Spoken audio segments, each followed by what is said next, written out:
You guys know what a trope is. They're essentially a commonly reoccurring theme, plot device, character archetype, or a situational pattern. Basically stuff that keeps popping up in stories that everyone hates. Now, there's a bunch of queer romance writing tropes out there, but there are a few that I just think are absolutely diabolical. And in this video, I'll list them all. But before I start yapping, I need to clarify, I am not your mom or your dad. If you like any of the romance tropes that I hate, that's fine, cause we are all entitled to our own opinions. And also, don't go deleting your whole story too if you happen to use any of these tropes. There's always a way to fix it if you write any of these. I don't just come here to whine and complain. I also come here to find solutions as well. Okay, so let's get into the queer relationship tropes. I had Lavisha and Brie kissing in the thumbnail, so I gotta explain that one first. Let's jump into it. Here's a fact. If you want a well-written relationship these days, you look to queer characters. And lately, we've been getting a lot of representation, which is great. But one trope I absolutely hate is the last-minute lesbians, or aka the finale lesbians. So get this. Instead of developing the relationship over time, some writers will only reveal a character to be queer in the last episode. Like, literally. They'll be straight or ace the whole duration, and then they decide to be lesbian or gay in like the last scene. You guys have seen it before. Cora and Asami, Marceline and PB. It's just sad because I know that some of these were to get around like censorship, but that's the case for TV. I don't think you and I are held captive by any shitty executives, so we should be writing lesbian and gay relationships like any other relationship, developed over time in a way that seems intentional. Not some, oh, they blushed in this episode, or oh, they talked in this one scene. See, it was hinted here. I don't give a shit how many hints and breadcrumbs there were. I want real build-up, damn it. Because if this kind of thing happened to a straight couple where it was like they only kissed at the finale, we would not accept that. It'd get called out so fast for being poor writing. We don't have to accept mediocrity because we lack representation sometimes. Demand better for queer characters. I think Luz and Amity are a great example of a well-written lesbian couple. The fun part about romance is seeing it grow and develop over time. One kiss at the end isn't fun, and it isn't representation, and I'll die on that hill. Next one.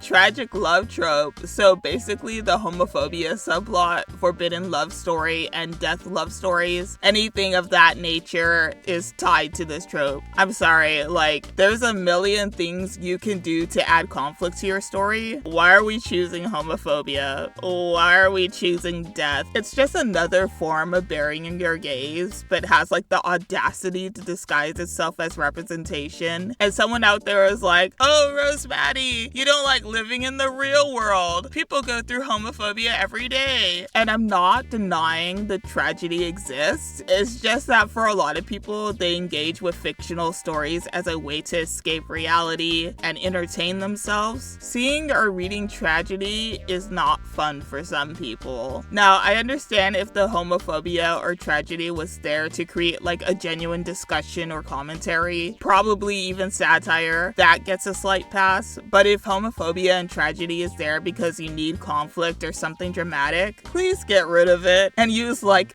anything else, any other conflict. I haven't seen a love story surrounding tax evasion as a source of conflict. Why not use that one instead? Next, we have Spicy Yaoi and Yari that pretends to be a genuine romance story.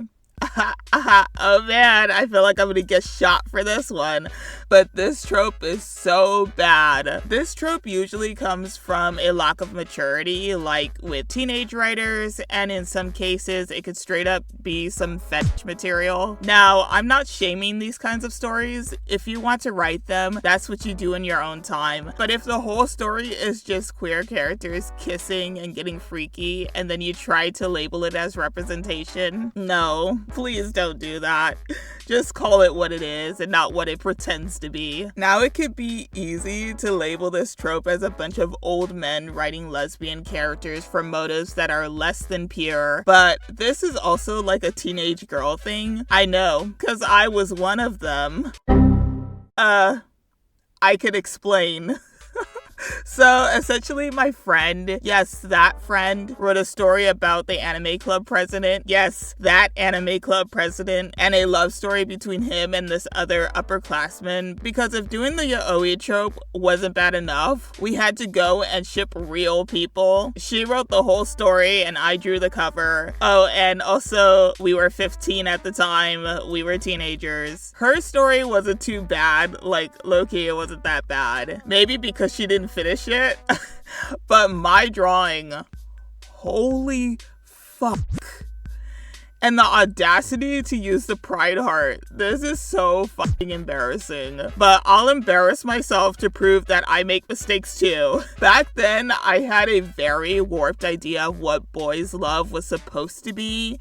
And it had to be because of all the webtoons and Wattpad stories I read back then. But yeah, an obvious fix again would be actually writing a real relationship. Like using the radical openness handout from this one video. You could develop the relationship, and if it gets spicy, that's a bonus. But if it's all spice and nothing else, then that's yaoi and yuri, and that's fine.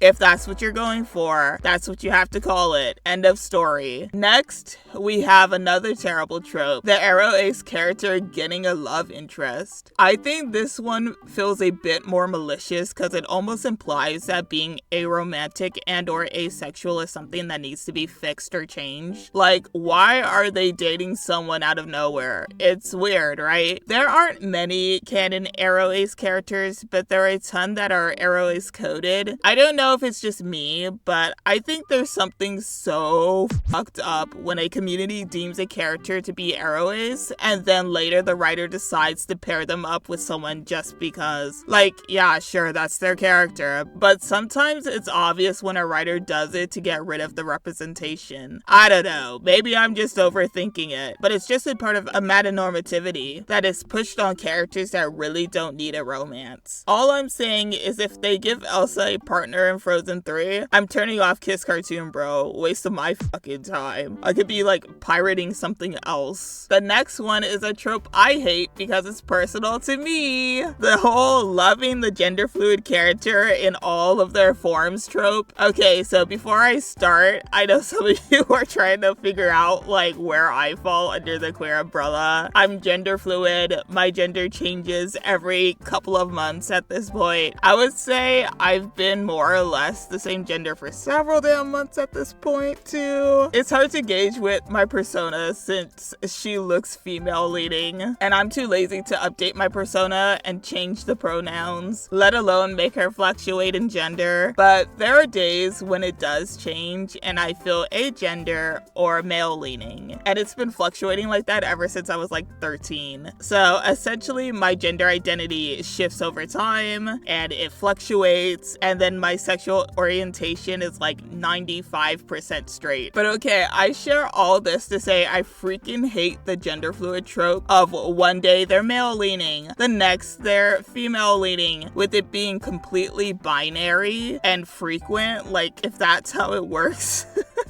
Some people write it like if gender fluid folks are walking around two-faced and shit like, I'm a boy, I'm a girl. It doesn't work like that. Please don't write it like that. It's gender fluid, not gender DID. And it's not strictly binary either. The whole loving gender fluid characters in all their forms trope just shouldn't exist to begin with, because it just comes from a misconception of gender fluid people in general. My solution, again, just use any other conflict. We don't get a lot of gender fluid characters in media. Gender identity does not have to be the source of conflict. Again, use anything else. The tax evasion conflicts I mentioned earlier is still up for grabs.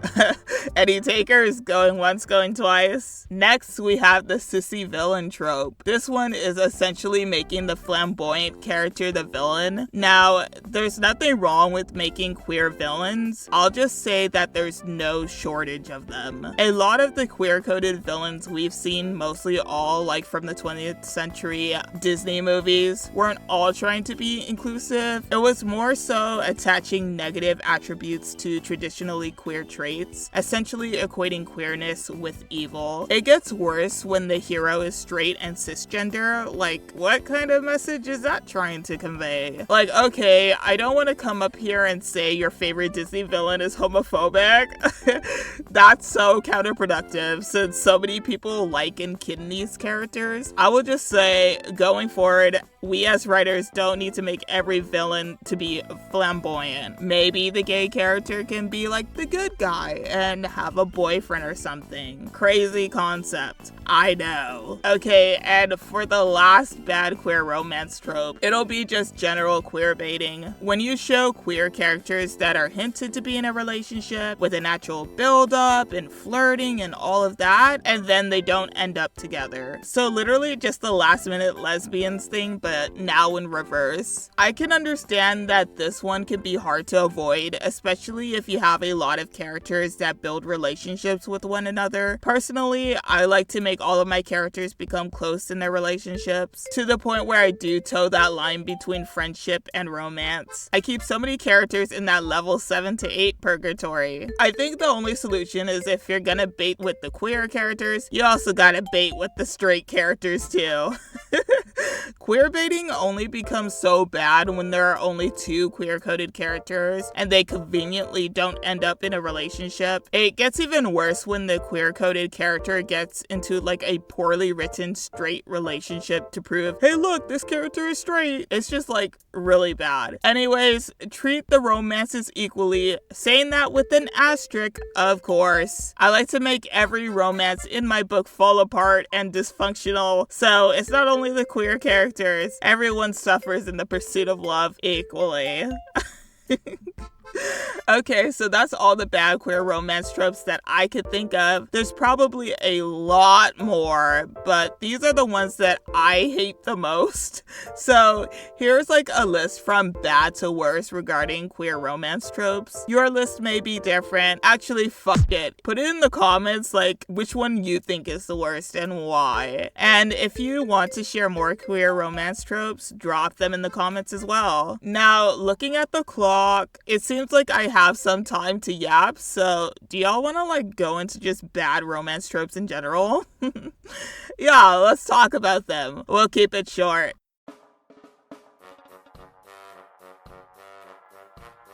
Okay, gotta go with the classic. Love triangles are just so bad. Hot take of the century, I know. But yeah, so many people hate love triangles essentially because it feels so forced. Especially because the chemistry between 2 characters could be so good. And then the writer would just throw in this third rando for like no reason that no one gives a shit about. I think by far, hands down, the worst love triangle I've ever read comes from The Hunger Games. I love this book, the imagery, the commentary, Katniss's character progression, or dare I say regression. It was handled so well. It's just the whole thing with Gale versus Peeta, that thing sucked so much.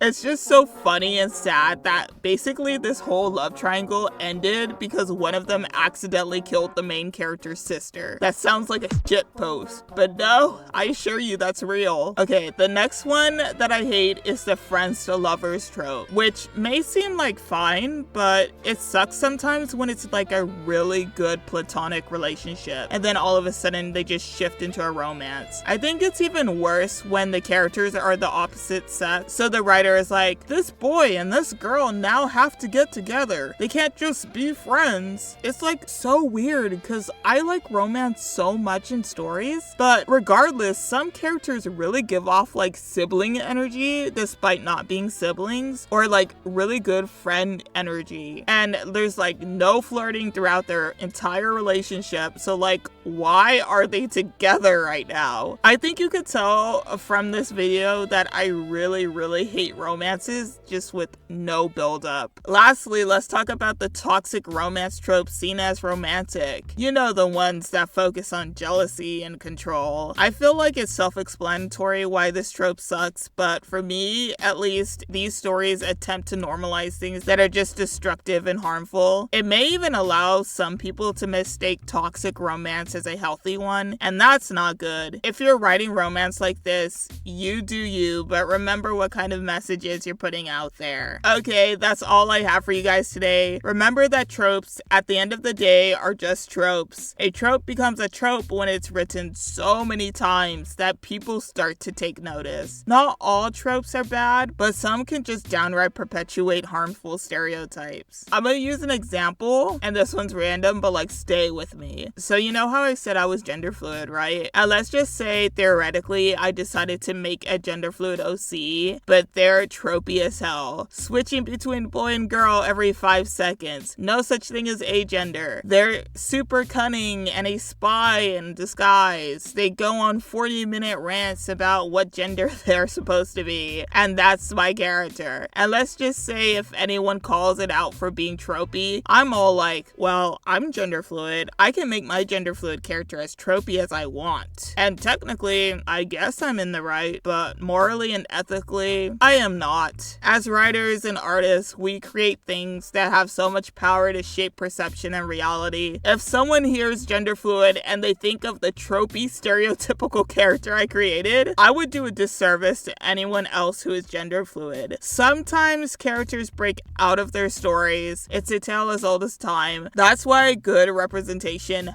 matters. And if you're queer yourself, you don't have to write tropes. Trope carefully, my guy. But okay, y'all, that's it. That's the video. If you're interested, check out my book 2152, The Trifold Article. It's both animated and illustrated sci-fi and adventure. There's some romance in here. I just need to update the book. Like, sorry I'm taking so long to draw things. I've had a very rough year. Anyways, that will be in links below as well as the newsletter. Make sure to check the additional links below and see if there's anything that interests you. Like and subscribe and hype the video and whatever. That is much appreciated. Have fun while creating today, and I'll see you guys later.